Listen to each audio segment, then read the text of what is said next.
Yeah, sure. So I'm Jack Grounds. I am the Partnerships Director at Developmetrics, and we focus on AI and large language model solutions for the international development and humanitarian sector. So what this really means is the use of data and the use of evidence to improve outcomes for, for example, women's economic empowerment in Africa, or financial inclusion across Far East Asia, for example. Even though Europe even is kind of seen as one place and one culture, because it's seen as everywhere is quite close together, it's easy to travel around, it's probably one of the most culturally diverse areas there are, and there is lots of barriers as you go across, in terms of where I grew up was almost a very, very multicultural area. I grew up with people from the Caribbean, from Bangladesh, Pakistan, India, and when you move to say somewhere like Denmark or Czech Republic, where they're more there's kind of one culture, and they have certain views and certain ideas of what Muslims are. And you don't grow up in that sort of environment. It's very, very strange to kind of hear that. And also again things like language. Again, Europe is a very, very, there's so many different languages in one place. You think it's easy going everywhere, just being able to speak English, and you can take that for granted in a lot of senses. But to really, really understand a place and understand a culture, you have to speak the language. To make friends there, you have to speak the language. And even again, there's different sort of structures within those countries as well. You take Denmark, for example, which is a very, very flat hierarchy. So if you work there and you can speak to the director and bring ideas and this sort of thing, and then you go to somewhere like Spain, or you work in an American company, and it's very, very hierarchical. And if you try and speak up or come with ideas, you kind of aren't viewed at in the same way, and you have to sort of stay in your lane or stay in your box a little bit more. There's a whole variety of things like that can kind of change again from country to country in small areas. Hoje, vocês dois estão em áreas diferentes. Sim. E as duas áreas são áreas de vendas, né? Sim, eu mais na área de vendas, o Jack também, mas é desenvolvimento de negócios, né? Ele não necessariamente vai ser o vendedor no final do dia. Como que é essa atuação em vendas e o impacto nas vendas? Yeah, sure. So, it's a startup, right? So, from my side of things, I'm involved in everything on growing the commercial side of what we do. Yeah. In terms of the sales side of it, and we focus on working with some of the big governments is where a lot of the money comes from, and we do a lot of projects direct with the US government, with the UK government, with the Australian government in particular, and involves bidding on a lot of government contracts that then provide you for a project for 5 years and a constant stream of revenue. And on top of that, we work with a lot of the large NGOs, as you said before, and they have their own funding and own revenue streams, and we work with them. So Save the Children, Mercy Corps, for example. Yeah. And large universities, because they do a lot of research projects which AI feeds into very well. So doing US government and UK government government contracts is a challenge in itself. You have to fill out 10 different forms saying, no, we're not terrorists, no, we haven't money laundered, no, we haven't employed slaves, and all of this kind of things. But once you have the approval up front, and we've gone through all of it to prove how we use people's personal data and all the rest of it, once you've done that first phase, it's quite straightforward, particularly with AI and it being so new. It's kind of like one of the ways that governments are now using to make all of this process far more efficient, and we're saving and helping them save so much money to be able to do that. A gente já tem cliente para passar e fechar negócio. A gente não chama conexões de negócio à toa, né? A gente vai conectando e fazendo negócio. É um tipo de venda bem específico e diferente, né, dos outros tipos de venda, assim. Realmente tem que ter muitas adequações, tem que preencher muitos requisitos, não é fácil, não. E você não tem pessoal hoje em dia mais capacitado para fazer isso, demanda muito tempo, né? E é o que a tecnologia está aí para isso dá um podcast inteiro. Verdade. Mas aproveitando que a gente está falando de inteligência artificial e também para gestão, né? Falando dessa área de liderança e de gestão, como que vocês têm visto, principalmente lá fora, né? O uso dessas automações de leitura de dados, de inteligência mesmo, né, e de automação para facilitar a gestão. Sim. Yeah, sure. So, essentially for the last sort of 18 months, I think most companies, organizations, governments have been in an exploratory phase in terms of finding the right use cases, finding the right technology to be able to implement AI. And we're now seeing the point where they're turning the corner to actually implementing these ideas. And what you'll see is, things like ChatGPT are great for general tasks, like if you want to write a difficult email or something like that. But each organization, each team even, will need their own AI large language model to understand the language in their context. If I pick a term, again, say financial inclusion, and I went around the room, each person would have their own definition of financial inclusion, and that, again, differs from organization to organization. And, the results and how you would work with the AI model will change again.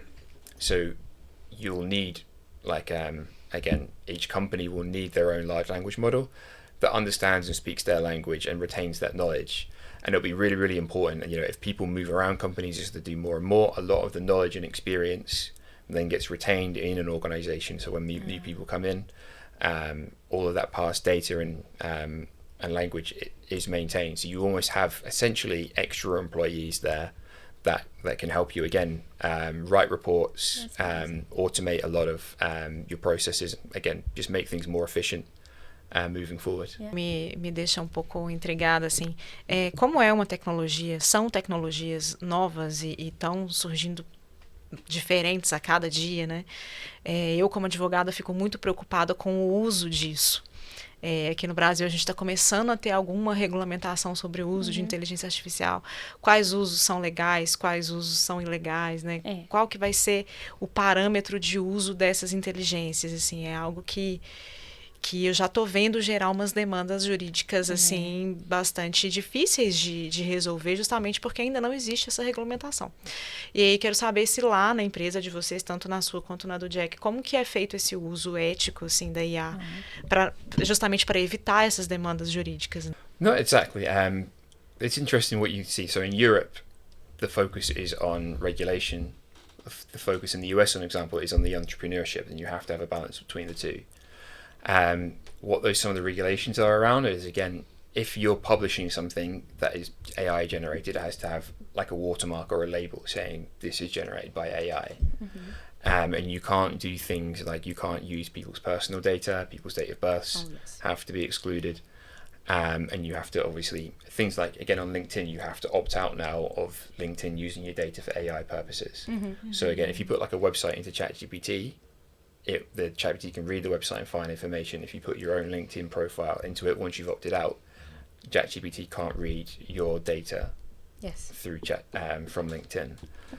And then there are things that, again, what you see in the news now is about people's voices being used, celebrities, artists, and this sort of thing, which, again, at least in Europe, in GDPR rules now, say that can't be done. It's forbidden, yeah.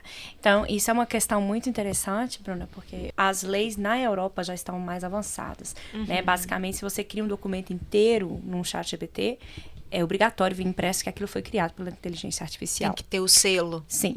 E a segunda parte que entra aí na lei o GDPR, a Lei de Proteção de Dados. Sim. A Lei de Proteção de Dados... A nossa LGPD aqui. Que foi baseada na europeia. Sim. E a europeia foi baseada em qual? Na alemã. Porque a Alemanha já tinha uma segurança de dados incrível e foi a lei utilizada por toda a União Europeia e hoje é referência global para proteção mesmo. Então, é aquela questão que a gente estava falando, né, de mercados também, das necessidades. Estão sendo moldados, eu acho que o Brasil deveria ou vai seguir nessa linha. Por exemplo, que o Jack deu um exemplo, usar a voz de um artista para poder falar aquele que está falando. Você coloca outra pessoa falando com aquela voz e as pessoas acreditam que é ela que falou. Isso é proibido. Também é proibido ler, por exemplo, o perfil inteiro de um LinkedIn, nomes, datas de nascimento, endereço, porque isso também na proteção de dados você não pode. Né? Eu sei que houve aqui no Brasil muito barulho quando falou esse negócio, se seu site não aceitar isso aqui, seu site não vai funcionar lá fora, não vai conseguir abrir link. Não é bem assim, né? A questão de política de cookies, de como que eles estão acessando a sua informação é uma coisa importante. Informação tem que ser dada para gerar AI, para o machine learning, para ele aprender, né? Mas tem que ser feito de uma forma ética. Tem que ser regulado e de maneira ética. Então, assim, essa regulação ética vem primeiramente da Lei de Proteção de Dados. E vai seguindo aí esse roteiro. Então, ainda tem lei em desenvolvimento também na União Europeia. E, enfim. Eu acho que o mundo inteiro ainda vai aprender. O mundo inteiro. Né, vamos evoluindo aí as legislações a respeito disso, porque a gente também tem a nossa LGPD, mas tá difícil de acompanhar.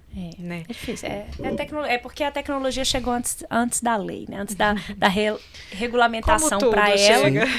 E assim, a gente, em termos de tecnologia, nós já estamos muito mais avançados do que AI, né? Assim, a gente sabe aí que o mercado já está pronto, tem coisas que estão guardadas aí numa gaveta. O AI está guardado na gaveta há 15 anos, né? 15 anos atrás, quando a gente estava ainda lançando o iPhone, primeiro iPhone, o AI já estava pronto, mas não tinha ainda, a gente não tinha ainda capacidade de utilizar.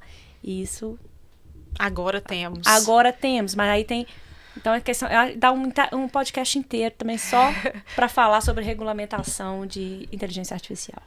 Do you see any changes, or how do you see an academic degree or something a degree that someone did outside Europe? Does it bear any, when you are doing an interview from someone and you see that they only had a degree in Brazil or in South America, does it has a weight for you? No, not necessarily. Not at all. It really depends more, I think, on people's experience and where people have done internships and tried to push themselves outside of what they've done in their degree. Everyone has a degree these days, right? And it's kind of like, if the degree gets you an interview, once you're in the interview, you have to show what else you are about. Yeah. And so the degree really makes no difference at all. And, university degrees are becoming less and less relevant because people teach you how to be an academic. They don't teach you how to really do jobs anymore. Yeah. So you have to figure out, how do you trust this person? Can this person do the job? Do they show up on time? Do they work hard? Do they communicate? Não, é muito interessante. Ele falou que hoje em dia não. E ele usou uma expressão muito, muito legal aqui, que ele falou, hoje em dia todo mundo tem educação. Isso é uma realidade muito grande para o europeu. No Brasil, na América do Sul, isso, infelizmente, ainda não é uma realidade. E eu acho que hoje, mais e mais, tendo outros meios também de desenvolver economicamente sua vida, as pessoas estão saindo mais e mais das universidades, ou não estão finalizando uma graduação. E se tem alguma coisa que eu posso realmente dizer, se eu pudesse dar uma dica para as pessoas, diria, faça sua graduação. Interessa em que seja, porque é o primeiro ponto, é o que ele disse. A graduação te põe para fazer entrevista. Porque se você sobreviver a uma universidade, porque toda universidade é difícil, não interessa de medicina, engenharia, de administração, tudo é difícil. E mostra resiliência. Aquela pessoa ficou ali o tempo que era necessário para fazer pelo menos o básico. Te coloca no jogo. Aí, se você vai seguir em frente numa entrevista, é o que ele disse, depende muito do seu desenvolvimento numa entrevista, do seu desenvolvimento. Mas te abre a porta, com certeza. Principalmente para as mulheres. Eu diria assim, porque com a sua independência acadêmica, te gera independência financeira e te traz independência na vida, de escolhas. Liberdade. A gente, um ano inteiro ali no Conexões, a gente promoveu as conexões perfeitas, né? Sim. Conexões de negócio é isso, né? Mas para isso a gente tem que comunicar, né? Sim. Qual que é o nosso interesse? Então aqui é a hora de comunicar. O que é a sua conexão perfeita? Jack, your perfect connection. You can tell direct to the camera or to us. Yeah, so if anyone wants to reach out to me on LinkedIn, who has any interest in AI in general, anything to do with international development or the humanitarian sector, or any business that has an interest in social impact and the uses of AI and technology and the uses of data and evidence within that as well, feel free to reach out and I can answer any questions that you have or find more connections for you. Thank you very much. Obrigado. Jack, Obrigada. A Diesel por estar produzindo esse episódio. Agradecer a Conex, né, que é a minha empresa, mas que promove essa conexão. Então, é uma missão de vida também, mais do que negócio, né? É uma missão de ajudar empreendedores. Eu fui empreendedor durante muito tempo, sem ajuda, né, sem ter referências. Então, Hoje eu vejo a importância de ter essa rede de apoio, né, para o empreendedor e empreendedora que não tem isso na família, que não tem isso no seu ciclo de amigos. E é muito importante com quem você anda e com quem você soluciona seus problemas. E a Sinta-se e a MG Data por estar apoiando esse projeto também e viabilizando que a gente esteja falando com mais pessoas. Então, já clica nesse vídeo que vai aparecer aqui em cima, porque ele com certeza vai ser tão bom quanto esse que você está assistindo agora. E se você está aqui até agora porque de alguma forma você gostou, já se conecta com a gente, segue a gente, se conecta em todas as redes. A gente tem um grupo que é uma comunidade no LinkedIn e a gente tem também a newsletter. Então assina aí, vai ter um link aqui embaixo. Você vai assinar e vai participar um pouco mais com a gente. Até a próxima. E obrigado mais uma vez. Próxima. Tchau.